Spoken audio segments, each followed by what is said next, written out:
Hi everyone, welcome to the next session in this series, and the session is going to be on confidence intervals. In the last sessions, we have covered all these topics: importance of stats in real life, center and spread of the data, probability, conditional probability, random variables, and distributions.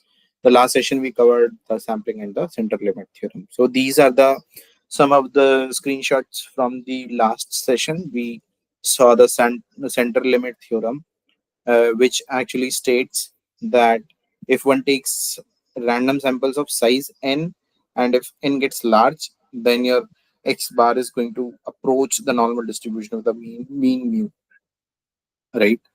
So x bar is the mean of the sample or the distribution of the sample, right? So it will approach the normal distribution and will have a mean mu, and this mean mu, it will be equal to the population mean. And let's say population standard deviation is sigma, then your sample standard deviation is going to be sigma n by root n. Okay, so this was the formula for Z transformation. If n is not large enough, so we will have a t distribution, and we saw corresponding formulas for t distribution also. So today we'll be talking about the confidence intervals. Okay, so last time when we looked at how to sample it, we were starting with the population, and we were seeing how the sample means are distributed, right? But this time we'll be doing the reverse. Okay, we will be taking one sample, and we will see what we can infer from about the source. Okay, about the system which has generated the statistics. For example, for the tag factory example, if we have a box of tags, and based on all the study that we have done, all the things that we have read, okay, what we want to conclude is about the factory, about the number of defective pieces the factory is producing, right? So that is we want to do. Now for this, let's take an example of Watson and Sherlock Holmes. Sherlock Holmes, I am sure many of you must have heard. He's a famous detective who works on inductive reasoning, right? I introduced two terms here. Okay, I will throw some light on them. One is deductive reasoning, in which we reach from a hypothesis to a conclusion. Okay, for example, if let's say Lord Fastback was being incited and committing some murder. Some guy was found murdered, and let's say your deductive reasoning would be if Lord Fastback committed murder, then he would wipe the fingerprints of the gun. This is deductive, right? Because we make hypothesis, then we get to a conclusion. Inductive reasoning means we work backward. We see some observations, and then we make a reasonable hypothesis, right? For example, so see, this guy, once he's at the crime scene, he sees, okay, Lord Fastback's monogram on the handkerchief and the gun. So Fastback is the murderer, Watson. He is 95% certain. So that is called inductive reasoning. In many ways, this will be similar. This detective work. The reason of taking this example is the detective work is kind of similar in stats as well. You have a certain surety of an event happening. Okay, you can't be 100% sure. If you have to be 100% sure, the outcomes are going to be possible outcomes are going to be higher.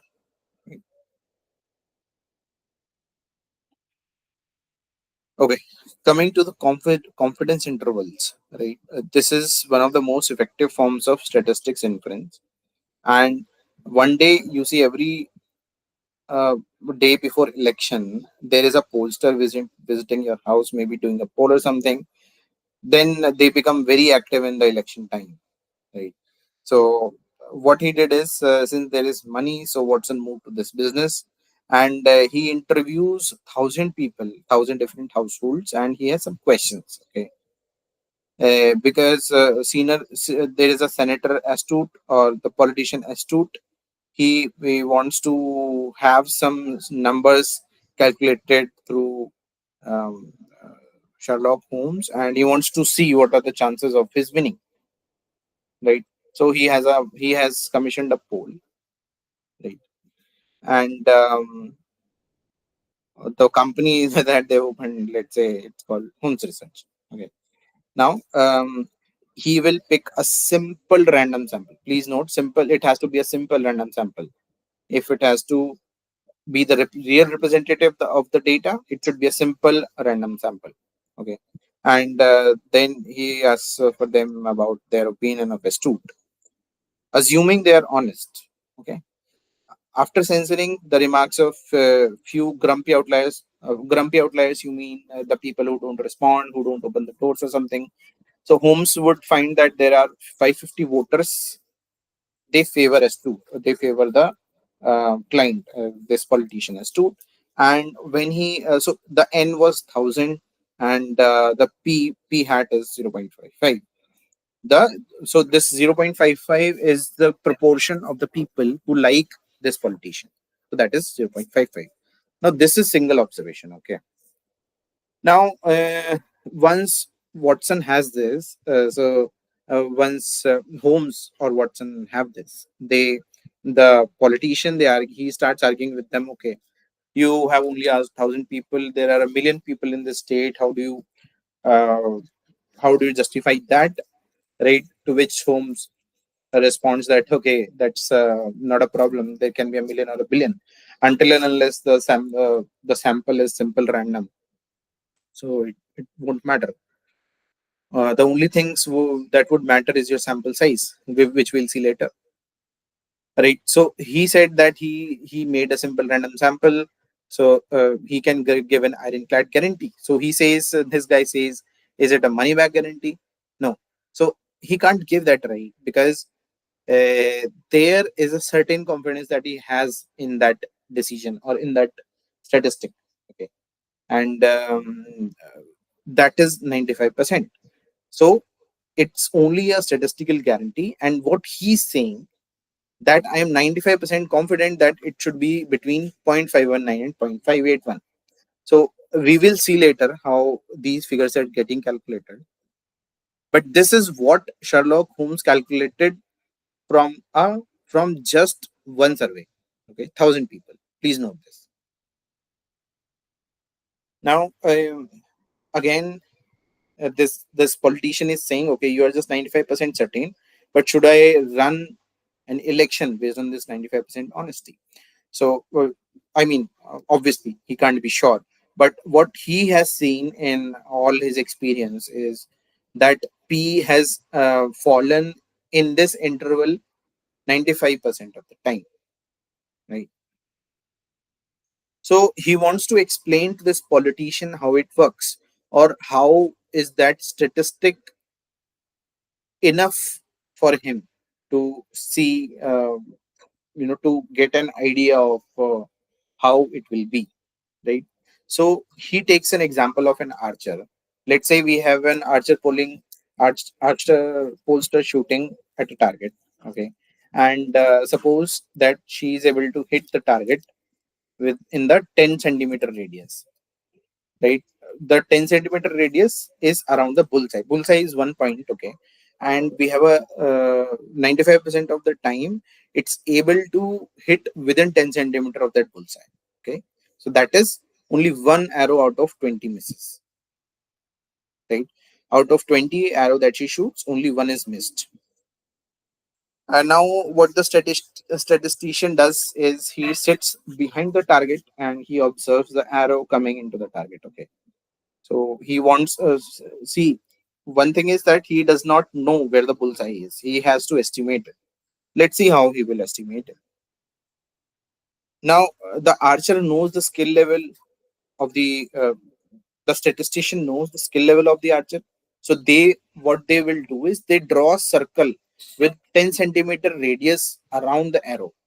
So right, they will draw a circle with 10 centimeter radius around this arrow, and similarly they will do it for all the arrows, right? So let's say they have uh, let's say the uh, archer has shooted 10 arrows, then they will draw 10 circles of 10 centimeter with the arrow as the center. Okay, please note that this is at the back of the this target. Okay, Again, here we would like to introduce a term called stochastic, which describes random model. So this is random model, okay, and this term stochastic, it describes random model. Going to the etymology, is derived from the Greek stochassis, high, meaning to aim at a target. Okay, so this is a stochastic model. Now, once we have this setup, what is how are we going to estimate P? Let's see. We shoot a lot of arrows first, right? And I mean, a probability calculation can help find the width of the bull's eye.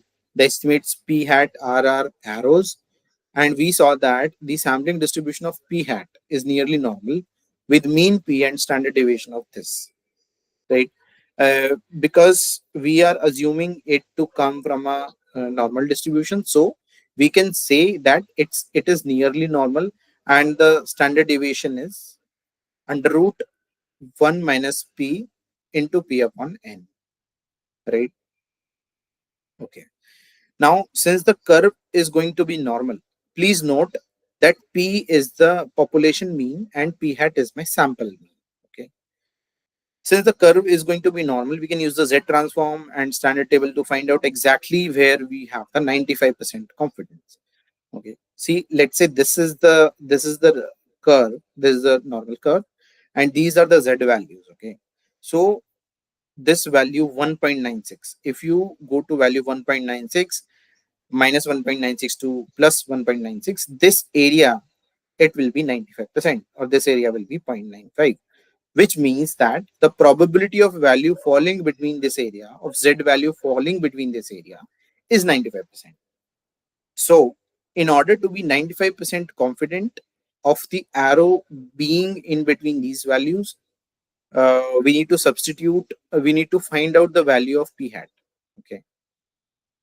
And for p hat, we already know that this is the standard equation, right? 0.95 is equal to probability z between minus 1.96 and 1.96. Substituting here, we know that z is equal to the sample mean p hat minus p upon sigma p, right? Basically, it's x minus mu by sigma. The z score is x minus mu by sigma. So for x, we substitute p hat and p hat minus p upon sigma p. Rearranging it, we will get this, and this ultimately says, with this equation, we can ultimately say that 95% of the p hat arrows land between p minus 1.96 sigma and p plus 1.96 sigma. Please note that when I say sigma, this sigma is a population standard deviation. Okay, that's why we have sigma p written. Sigma p meaning it's a function of p. Now again, this equation only, from here, if we had to keep p in between and take p hat to the other places, what we will get is, for now, let's just take sigma p out of this equation. Out of this middle term. So sigma p would go here, and we will have an equation like this. Now here we make an important assumption, and the assumption is that this sigma p is not known, right? Why it's not known? Because p is not known. We don't know p. So what assumption we make is that the standard deviation of the population will be equal to the standard error of p hat, right? This can be theoretically justified as well, and it's a very close estimate, right? Because we are already using center limit theorem, we are already saying that it follows a normal distribution if n is large enough. So we can take the standard error of our sample to be equal to the standard deviation of the population. Okay, so this is an assumption that we make. Now the formula would become, instead of sigma, you would get standard error, and the formula would become this, right? And then what this states, okay, this states that for 95% confidence, if you have a single p hat, you can calculate this left value, you can calculate this right value, then you will have a range. At 95 for 95% confidence, you will have a range of p values, which would mean that you would be 95% confident that your p can be within the lower and the upper bounds, right? This is what it means. Moreover, if we would sample repeatedly, right, if you would do a repeated sample, then these intervals would cover p, they would have p 95% of the time. Okay. Now step 2 is he is this is again the pollster example, where Sherlock Holmes is the pollster. So he had already calculated a p hat of 0.550, and now they want to infer p. So what they will do is, based on this p hat, they will calculate the standard error of p hat, which is 0.0157. Now he will conclude that we can have 95% confidence that p is within this range. And how?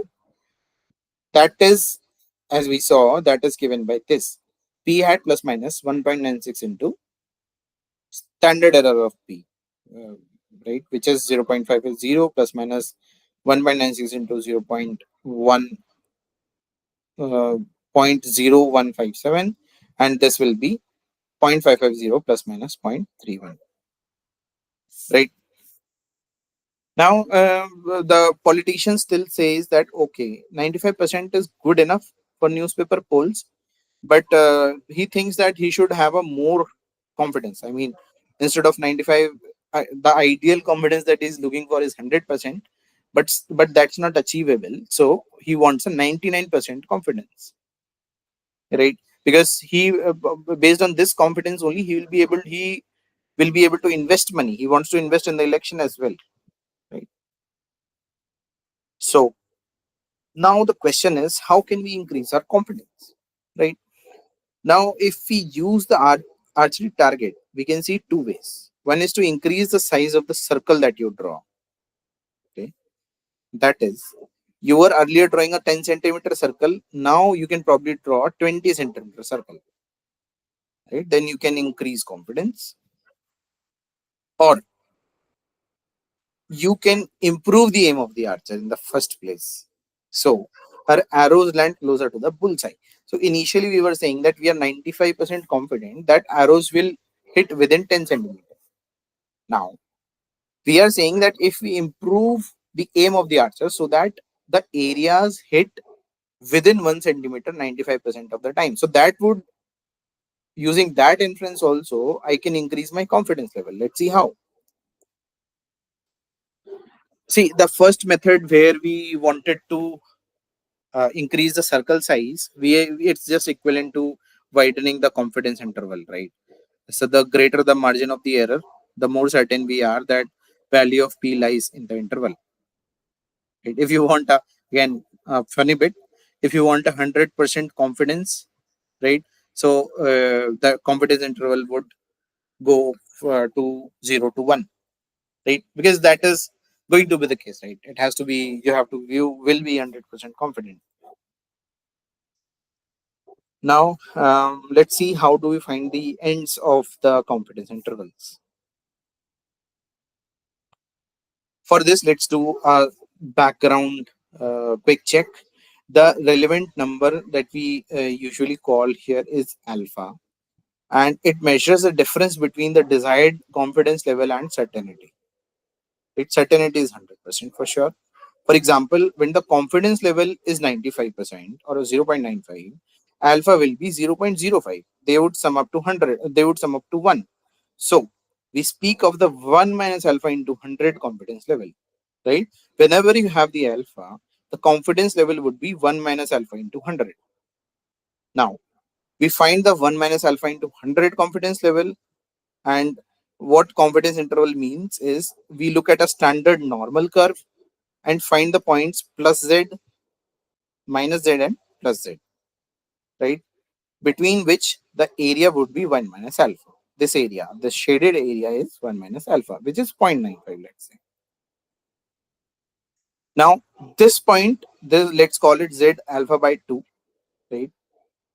because for this example, the alpha was 0.05, and if you divide it by 2, you will get 0.025, right? So this is z alpha by 2, and the z value beyond which the area is 0.25, it will be alpha by 2. Reason? Because the area inside z plus z and minus z is 0.95, and the remaining area is 0.05, and if it is halved, this is a symmetric curve. So when you halve 0.05, you will get 0.025, right? And beyond which the area will be 0.025, this area. And moreover, since it's similar, so the area would be 0.025 here also. Again, we can straight away find out z alpha by 2 straight from the reference z table we have it, okay, which states the value of fz based on z. If my z is minus 2.5, so it covers an area of 0.06 and so on and so forth. So this was already given, we already looked at it, but for reference you can just check it out here. So it says that at a z 2.5 you have an fz of 0.994, so which means that 0.006 is the area at I mean after 2.5, after a z value of 2.5, 2.5 to infinity, that will be your area. Also, in particular, you can see that z greater than z 0.025, it will be 0.25, right? So I think you can get it from here. So decimal places you may not get here, but yeah, it will be somewhere in this interval, 1.96, because you have this value of 1.96, the two standard deviations, right? Again, I mean, they have just derived this for us, a little table of the critical values for various levels of confidence. 1 minus alpha being zero point 0.8. In this case, alpha is 0.2, alpha by 2 is 0.1, and z alpha by 2 is 1.28. So you see that 1 minus alpha is the confidence, 80% confidence. Your z alpha by 2 is 1.28, 90% 1.64, 95% 1.96, and 99% 2.58. Right? For this level of confidence, right, we have to go out these many standard deviations from the mean. Now again, we would use the same table to write it as this, and we can sloppily substitute all the values, and what we get is this. So now the senator is happy that for 99% confidence, the values are, the lower bound is 0.51 and upper bound is 0.59. So now he's happy because he's saying, okay, still, I mean, we can, although we can say only with 99% confidence, but it's still over 50%. So he's happy enough with these numbers. Okay, so I think the senator got happy, the politician got happy with Holmes' calculation and all. Now let's see the confidence intervals for mu. Mu is usually used for the population as the mean of the population, right? So most of the things will be similar for the population as well, right? We have been looking at confidence intervals for a proportion of a population, which is a sample. Same reasoning will work for the population mean, right? So the same thing, we saw that the distribution of sample means is nearly normal, and it will be centered on actual population mean and standard deviation sigma by root n, right? Where sigma is the population standard deviation. So for a very large n, probably see this is standard normal, so we have a very large n, and center limit theorem states that if the n is very large, it will approach to a standard normal. That's why we are able to use this formula. So this formula holds 0.95 is equal to z between minus 1.96 and plus 1.96, And then the same thing again, mu is your population mean, sigma is your population standard deviation, sigma upon root n. And once we have it, we saw earlier that we replace the sigma with standard error or the sample standard deviation. So this would reduce to this equation. Now we would again do a same crank of the algebra, right? Where we would substitute sigma with the standard deviation of the sample. Now, again, if we see this term upon under root n, this will be called the sample standard error. Okay, and it will be written as standard error of x bar. Right.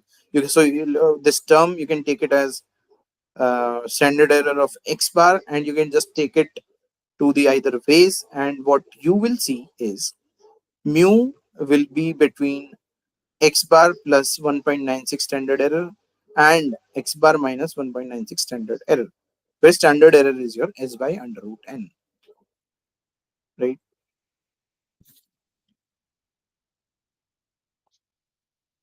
Now let's talk about the student's t. Okay, we already have seen that this is statistic x bar minus mu upon standard error x. It has an approximately normal distribution, but only in cases where the sample is large. For very small samples, let's say 5 samples, 10 samples, and so on, we use a student's tree distribution, right? So for the student's tree distribution, if you plot it, then we will observe. So this t distribution, for the t distribution, the t statistic is this x bar minus mu upon standard error of x bar, and depending on the value of n, these are going to be the distribution. So this graph, let's say it is standard normal. If you have a large sample, this is the t distribution, this is the graph of the t distribution. If you have a smaller sample, then it will be varying a lot, standard deviation will be a lot, so you will have this graph. So somehow we need to quantify this impact of the sample size. So for this, there is one term called degrees of freedom. Degrees of freedom, as the name suggests, it would mean the values that a particular variable can take. So this degrees of freedom will be n minus 1, because n minus 1 meaning if you have taken n samples, okay, if your sample size is n, then n minus 1 is the degrees of freedom. Minus 1 is there because one value you will take as a reference. Okay, so anyways, they are going to be n minus 1 degrees of freedom, right? The general idea is that given you have n pieces of data, x1, x2 till xn, you use of 1 degree of freedom when you compute x bar, right? And n minus 1 independent pieces of information are left behind.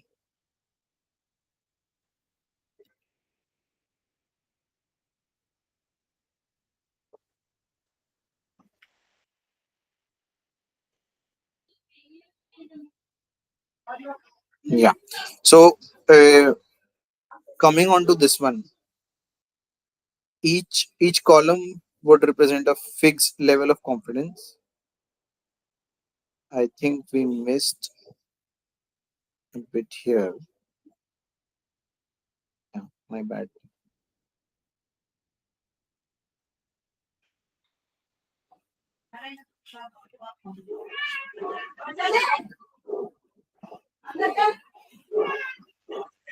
I hope it is visible.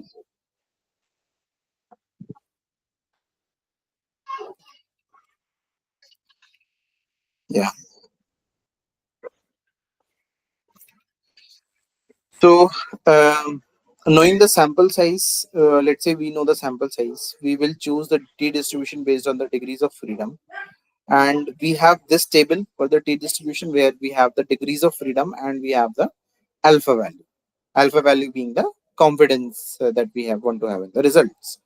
So, you will see that based on the degrees of freedom, if the degrees of freedom are high enough, then this will, let me get the laser pointer. If the values of if the degrees of freedom are high enough, then this will replicate your standard normal, right? 1.96 for 95% confidence, 2.58 for 99%, and so on, right? So with the Z distribution, that is standard normal, we get a 95% confidence level by finding the critical value, right? Again, we find a critical value t 0.025, and beyond this, the area will be beyond this. We can just find the area under the curve, and we can tell the confidence value that we have.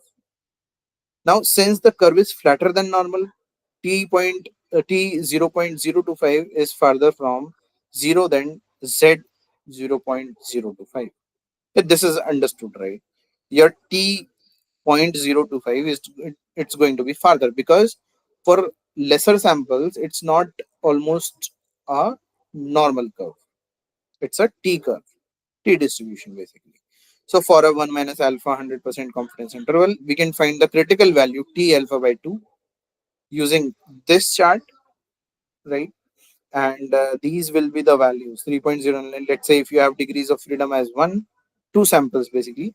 So for 80% confidence, if you want to have 99% confidence, you have a value of 63.66, right?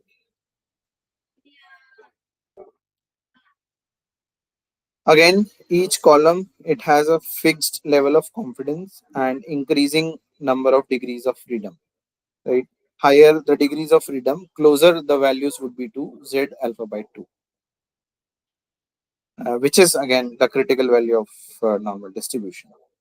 Again, if you want to derive the width of the confidence interval directly from definition of t, we can have a t of x bar minus mu upon standard error. And for confidence level, we will have this 1 minus alpha into 100. 1 minus alpha into 1 minus alpha is going to be these values, which we have already seen. Right? So mu will be between these values. Moreover, if you want to see, I mean, just extracting a corollary probably or a similarity is it's exactly like the case of a large sample, but we just have a t instead of a z. Okay,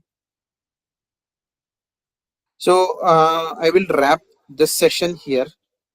I think it I hope it was informative. If it was not, please let me know. Okay. um, I try to make this content for everyone to understand. But if you face any problem, please drop me a comment and I will definitely work on that. Any feedback is always welcome. Okay. Okay. Thanks everyone for watching, for joining. Thank you.